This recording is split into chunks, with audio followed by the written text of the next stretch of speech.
Jadi sini. Kenal lebih dekat dengan sarana prasarana pasca panen yang ada di BPS ITRI. Jadi kalau biasanya kita ngobrolin di lapangan, ini lebih ke pasca panennya.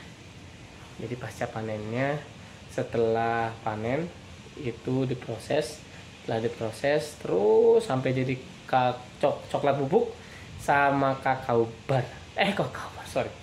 Coklat bar.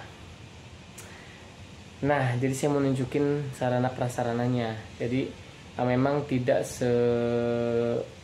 tidak secanggih atau tidak sebagus mungkin perusahaan-perusahaan yang memang sudah established dan sudah bagus di bidangnya ya, di bidang pengolahan.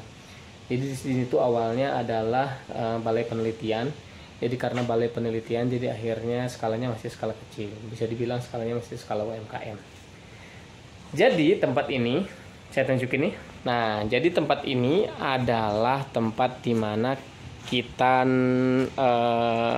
dari panen dari lapangan itu kita kumpulkan di sini. Saya sepertinya ada dokumentasinya. Mahasiswa sedang mengupas buah kakao di sini. Jadi kita kumpulkan di sini. Ini kapasitasnya bisa sampai 1 ton lebih, bisa sampai 1-2 ton dalam 1 hari. Nah, kita kumpulkan di sini, kita buka atau kita kupas di sini. Tapi kita juga punya alat pengupas. Nah, kita lihat alat pengupasnya ya. Nah, ini dia. Jadi kita punya alat pengupas kakao yang ini nih, yang warna biru ya. Yang warna biru. Nah, ini nanti buah kakaonya dimasukin ke sini. Terus nanti di dalamnya ada rotari ya, ada yang muter. Terus nanti keluar di sini sudah dalam bentuk pecahan gitu ya. Nah, nanti saya pindahin dulu. Nah, keluar dalam bentuk pecahan. Nanti kalau misalkan ada bijinya, itu bijinya turun ke bawah. Turun di antara sela-sela ini nih, masuk ke dalam sela-sela ini nanti goyang ya, gini tuh, goyang-goyang. Nah, nanti ini goyang-goyang, nanti si pecahan buah kakaonya yang masih agak utuh tapi udah pecah itu masuk ke sini. Tapi nanti yang pecah dan bijinya berantakan atau keluar itu turun ke bawah dan terus akhirnya masuk ke bagian sini. Gitu. Hanya untuk memudahkan sebenarnya. Hanya untuk memudahkan, tapi ini juga masih dipakai. Cuman ada beberapa kelemahan yang menurut saya, karena kelemahannya adalah tidak bisa langsung semuanya banyak di situ di atasnya. Jadi langsung misalkan 1 karung gitu. Nah, tidak bisa. Jadi kita masukinnya satu gitu baru berjalan dengan baik. Itu satu kelemahannya mesin ini menurut saya. Jadi ini sebagai alat bantu aja buat pemecah. Terutama kalau misalkan buah kita yang di lapangan itu terkena penggerek buah. Jadi ketika ada penggerek buah itu pulpnya itu jadi lengket, buahnya itu jadi bersatu. Jadi akhirnya kita membutuhkan alat ini kayak gitu. Setelah kita pecah buahnya, baru kita lakukan fermentasi. Nah, fermentasinya di ruang yang tadi, kita balik lagi ke sana ya. Setelah kita pecah, baru kita masukkan ke box-box seperti ini ya. Ada nggak ya kira-kira? Kayaknya nggak ada sih, soalnya kita beberapa hari ini nggak panen. Tuh ada bekas-bekasnya ya. Tuh. Nah, kita masukkan ke dalam box-box ini. Nggak ada ya. Soalnya kita nggak panen. Oh, ada apa nih? Apa nih? Apa nih ya? Bentar ya. Oh, pisang. Sepertinya orang lapangan yang ngambil pisang terus disimpan di situ di peram. Nah, jadi ke box-box ini, nah sederhana ya, box-boxnya masih sederhana banget, masih box-box paling kapasitasnya 5 kiloan kalau nggak salah, 5 kilo atau berapa 15 kilo gitu mentoknya. Jadi satu box ini dari box-box ini nanti diperam selama 5 hari atau difermentasi selama 5 hari. Ada yang pakai starter, ada yang enggak, tergantung ya. Jadi tergantung ini juga, tergantung nanti kita menginginkan produk seperti apa. Nah, biasanya nggak pakai starter biasanya, jadi fermentasi aja. Jadi prosesnya fermentasi, diudek, diaduk di sini atau dibalik, biasanya diudek. Nah, setelah 5 hari baru kita cuci. Nah, itu bekasnya tuh. Sebenarnya itu kurang bagus ya. Jadi kondisinya si cangkang kakaonya kita simpan di sini, kita timbun di sini. Ini nanti tempat pencucian di sini. Setelah fermentasi baru kita ke ruang pengering. Di ruang pengeringnya seperti ini nih. Jadi kita tuh punya alat pengering hybrid ya. Jadi alat pengering hybrid ini kapasitasnya memang sedikit, tidak banyak, tapi lumayan lah ya. Kita lihat nih. Ini dia. Ini ruang pengering hybrid nih kita. Cuman karena kasus pencurian beberapa minggu lalu, jadi ini digembok untuk keamanan ya.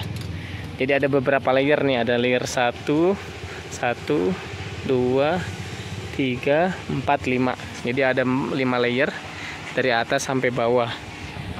Nah, ini ada 3 ya, 3 rak. Jadi 1, 2, 3. Jadi ada 15 layer. Nah, ini kapasitasnya bisa 1 ton biji lebih. Nah, dan ini tidak menyentuh tanah sama sekali gitu, tidak menyentuh tanah sama sekali. Dan ini bisa dibantu dengan pengering yang, nah di sini yang ini. Jadi nanti ada bahan bakarnya dimasukin ke situ, terus ada blower, dan ada blower yang bisa masukin suhu panas, dan nanti disebarkan oleh sama kipas itu. Sebarkan sama kipas. Jadi kalau misalnya musim hujan masih tetap bisa lanjut pengeringannya. Ini ya, kalau dari jauh nah seperti ini. Setelah kering baru kita lakukan roasting. Jadi kalau misalkan bedanya kopi, nah ini mesin pengeringnya. Ini mesin pengeringnya. Nah, ini mesin pengeringnya. Bedanya kopi dengan kakao di proses roasting dan pulper. Haler,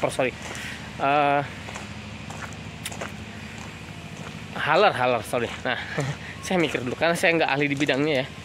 Jadi saya cuma tahu sekilas saja mengenai ini. Jadi ini pengenalan aja mengenai fasilitas sarana prasarana yang ada di BSI Petri.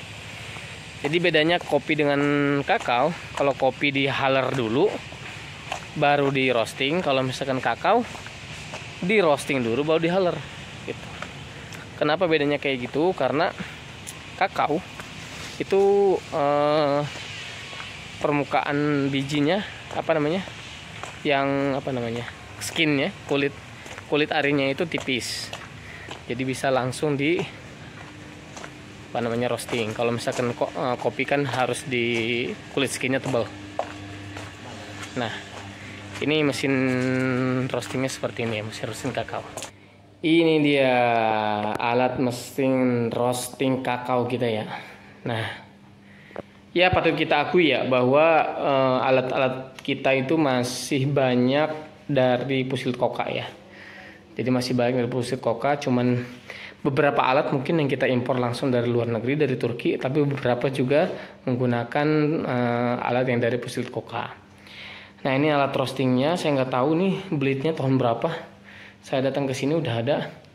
Nah, nanti cara kerjanya adalah nanti si bijinya, yang biji seperti itu tuh, yang udah kering, biji yang seperti itu kita lihatnya. Nah, biji-biji seperti ini yang udah kering. Nah, yang udah kering itu nanti kita masukkan ke sini. Masukkan ke sini. Ini kapasitasnya 5 kilo kalau nggak salah. Ini masukkan ke sini dengan suhu tertentu. Ini ada ukurannya, tekanannya dan sebagainya. Nanti keluar, nanti baru kita haler. Mesin halernya di sini.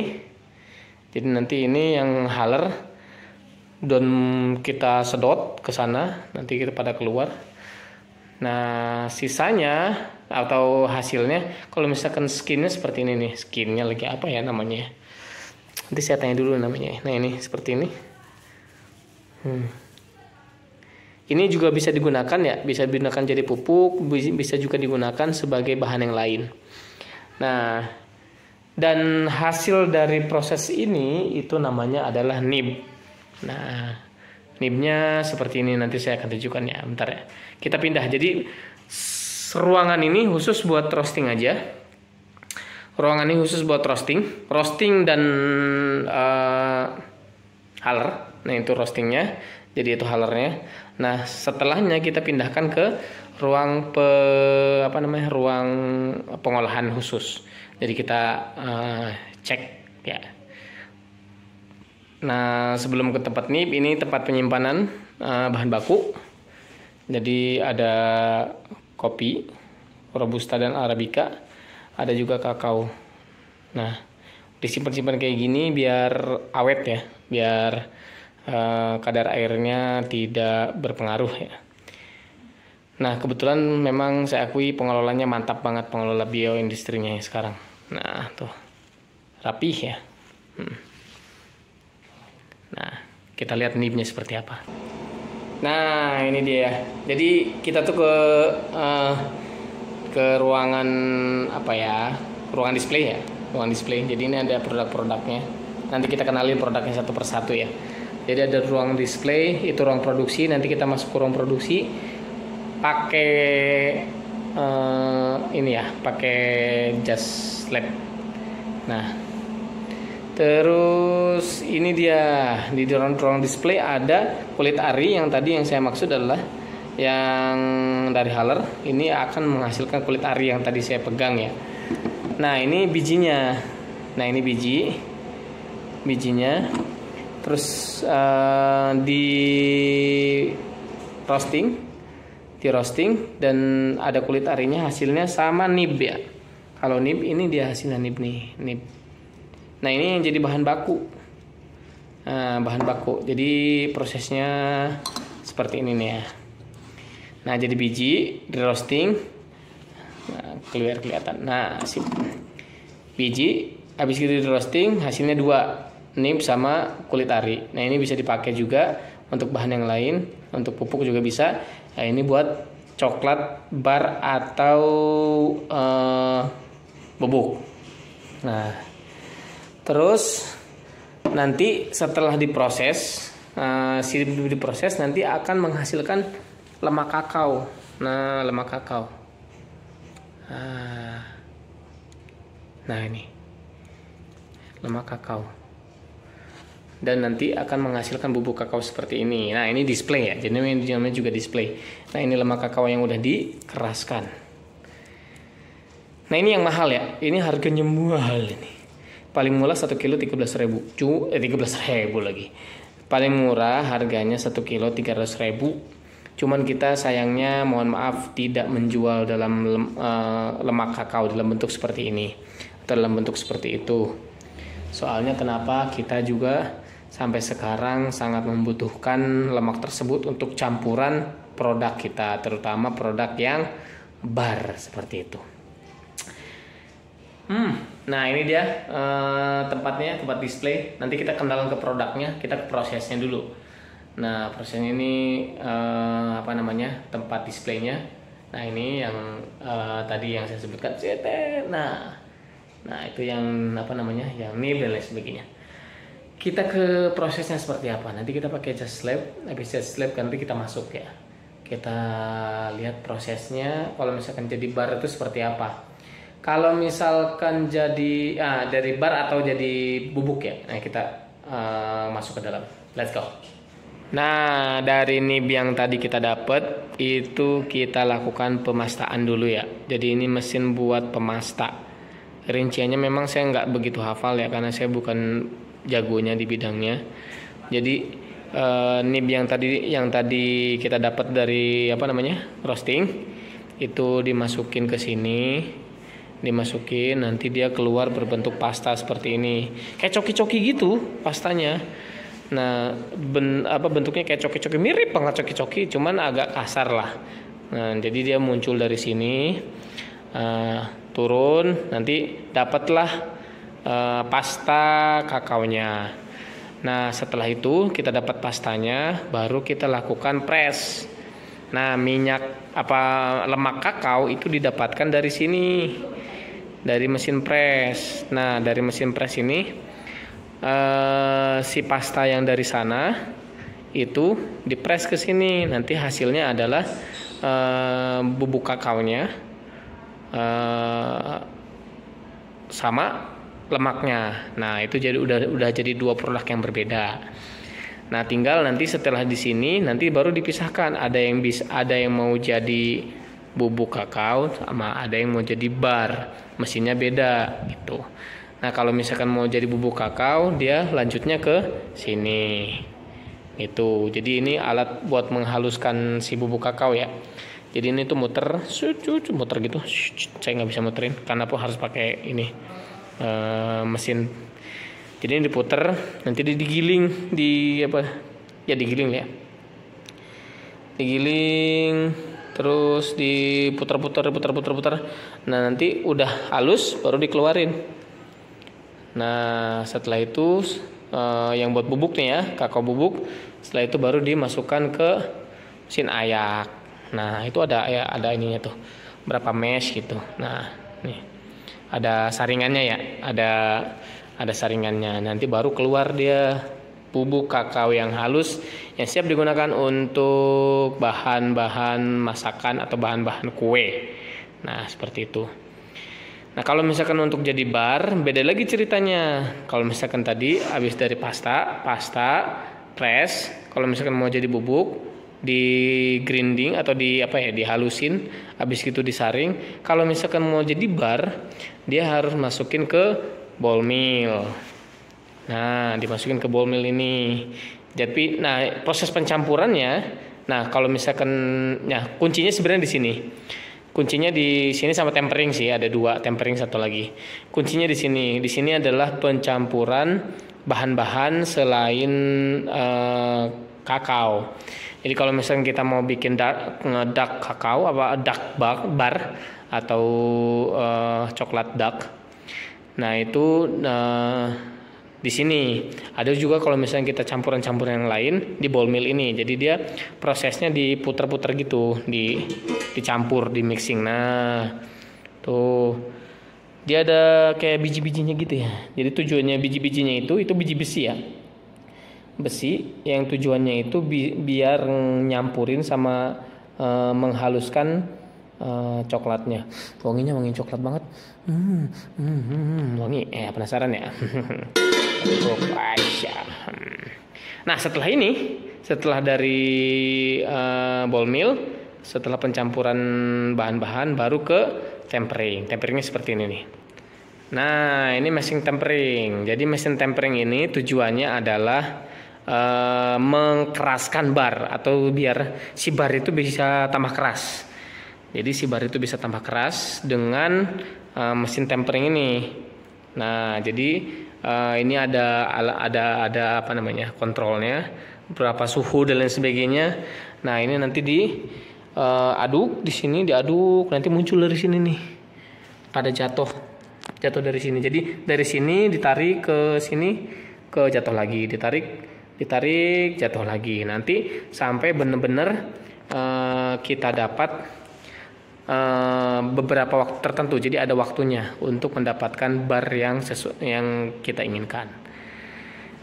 Kuncinya juga di sini, karena di sini tempering ini tujuannya buat tidak kakaonya atau coklat barnya tidak mudah meleleh kalau misalnya kita bawa dan sebagainya. Kuncinya di sini, kuncinya di tempering. Ada lagi setelah kita tempering, kalau misalnya kita kalau misalnya kita simpan dalam bentuk-bentuk, itu kita pakai alat getar, seperti alat getar.